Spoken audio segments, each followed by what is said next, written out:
Hey, it's Clayton Olson, and in this video, we're going to talk about how to handle the overwhelming emotions that come up during a breakup. This is a small 8-minute clip that I pulled from a larger interview I did with Paul Kahn, who runs the Man on Purpose Summit, and I'll put the links in the description below. And we dive into some of the ways of thinking and dealing with yourself during this really tender time that can feel like the weight of the world is on you. Firsthand, I know that breakups can be one of the most emotionally devastating times of our life, and they can be the crucible in which we can transform into the most powerful version of ourselves, a version 2.0, and it can also be a crossroads where we deteriorate into a version of ourselves that we are not proud of, don't respect, and have a lack of self-love. So how do we do the former? How do we move in the direction that will ultimately help us grow and thrive through this time rather than turn into someone that we don't like? And that's what we begin to point in the direction of in this video. Now, if you are a man watching this and you are looking to save your relationship and you want some tips, click on the link below the description. I've got a guide that I'm giving away called the 5 No BS Truths to Save the Relationship with the Woman You Love. And if you are a woman who's going through a breakup right now, I really want to encourage you to attend my teaching partner and I's webinar called The 3 Keys to Being Relationship Ready. A breakup creates a wound, it creates an opening in our listening, a way for us to consume information on a certain depth that would otherwise not be available. And I believe that this webinar can be pure medicine for your soul. So make sure if you're a woman, check that out. Click the link in the description. Enjoy the video.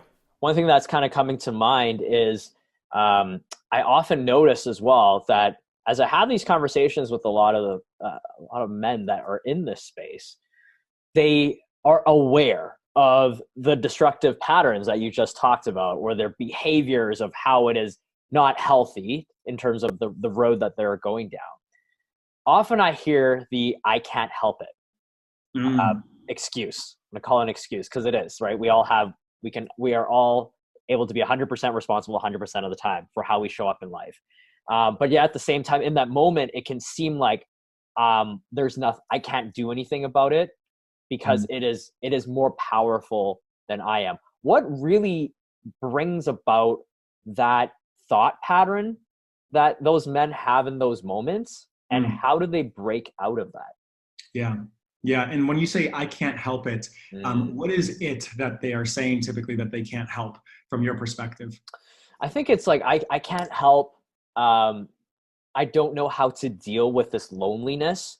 So I can't help but, go find another woman to just fill this void, or, go out and party to fill this void because I need to numb this. I can't help these feelings that are taking over me. So I need some sort of relief. Yeah. So I can't do anything about, being in that solitude, like you said, and just facing it. Like I can't help it. Yeah. Got it. Yeah. It's a tough place. It's a really tough place to be. And for any man that's in that position, my heart goes out to you with deep compassion because it's not a fun place at all. It's a deeply, it can be a deeply disturbing place to be in. And it is also brought about by a certain level of victim consciousness, right? Of feeling like you are a victim to the circumstance, a victim to your own emotions, and I have no control.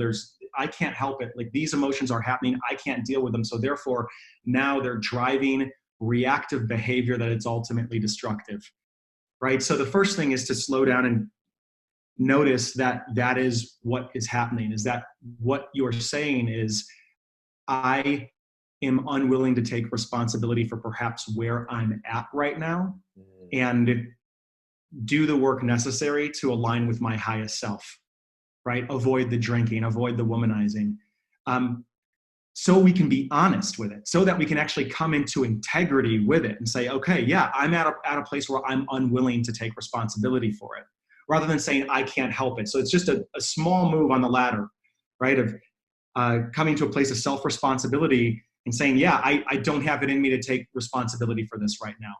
That small maneuver is a step in the right direction because at least we're coming into greater integrity.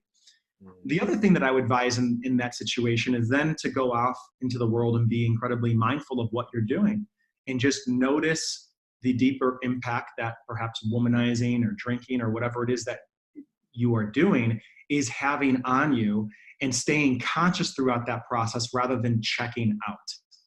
And look, every guy's going to have his own journey, and some guys may have to do some of that, and they may have to further get to a place where they hit rock bottom so that they can find that peace which within them, which is indestructible, to be able to bounce back and find that solid ground so they can actually leap up and start moving to a higher trajectory. So everybody's on their own spiritual journey.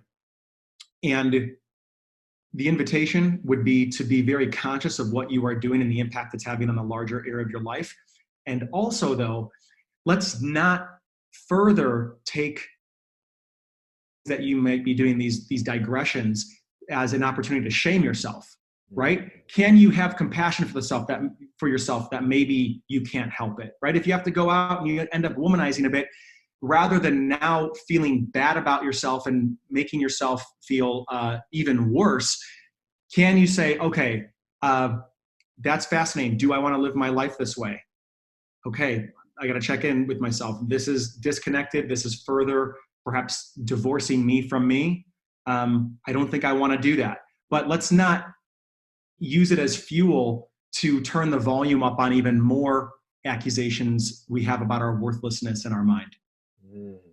I think often something that men really struggle with, a lot of men struggle with, is that lack of self-worth, that lack of self-love, that I think really gets amplified in this situation. Because then, how much more obvious can it get than someone saying, I don't want to be with you anymore? So then you get into that space of, well, yeah, maybe I'm not worthy to be with, I'm never going to find that woman, or, I'm meant to be alone, or what's wrong with me.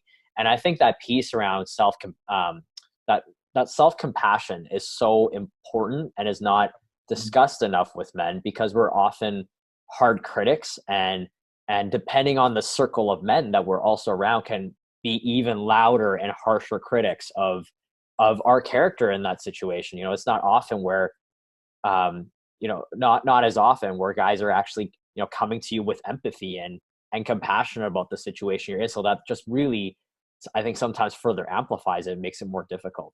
Yeah, absolutely. Absolutely. And just to the piece about the self-compassion that I want to dimensionalize slightly is to the adult mind with the breakup.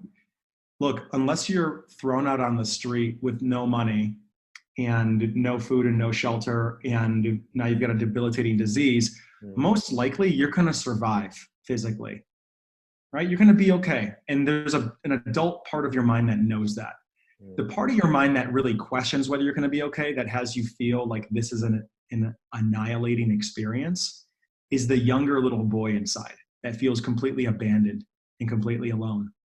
And this distinction is really important to make, because if we can create that, we can see that there's a distinction between the little boy and the adult.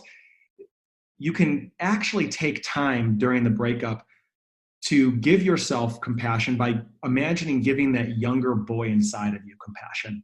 To imagine, maybe even like pull out a picture of yourself when you were little, and just realize that that's the guy that's hurting. That's the little one that's hurting, is the little boy's heart that's breaking right now.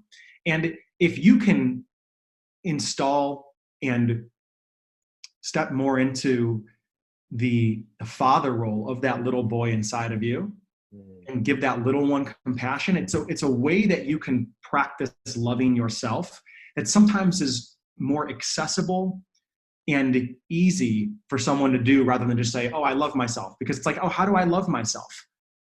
Right? What does that even look? How can I possibly love myself? Right? Every part of me right now is in pain. And what might be true is actually the little boy's in pain. And this is time to take all that love that you feel, all that heartbreak, all of those emotions, and just give that little one as much love and attention as possible. And let him know that he's going to be all right, that he's going to be safe, that you're looking out for him, and that you got his back. And even though your woman may have left you and the relationship is over, you're never going to leave or abandon that little one.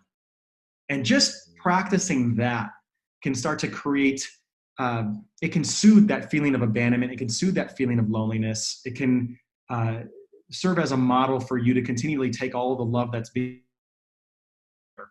and give it towards something that's going to help on your healing path.